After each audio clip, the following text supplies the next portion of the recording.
काहीच बोलली नाही, सरळ बसमध्ये चढली व मी पण तिच्या मागे बसमध्ये चढलो. जागा पूर्ण नव्हती तरी ती पुढच्या सीटवर बसली व मी मागच्या सीटवर बसलो. ती माझ्याकडे पाहत होती, तिच्याकडे पाहत नव्हतो. कदाचित तिला असे वाटले की मी परत नंबर मागेल, म्हणजे असं अजयला वाटायचं की अजय तिला परत नंबर मागेल असं तिला वाटत होतं. त्याच्यामुळे ती त्याच्याकडे कदाचित वेगळ्या नजरेने पाहत असावी,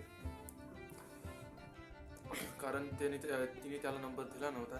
तर त्याला असं वाटलं की आता तिचा वेगळा अंदाज आला.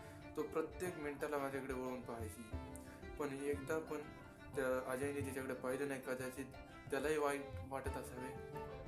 तेव्हा त्याला असं वाटले की फैसला था खुदा का या साजिश थी जमाने की, हम उनसे दूर उतना ही हुए जितना कोशिश थी उनके पास आने की. ये शायरी खुद अजय ने लिखी है और मेरे को शेयर करी, इसलिए मैं आपको बता रहा हूँ.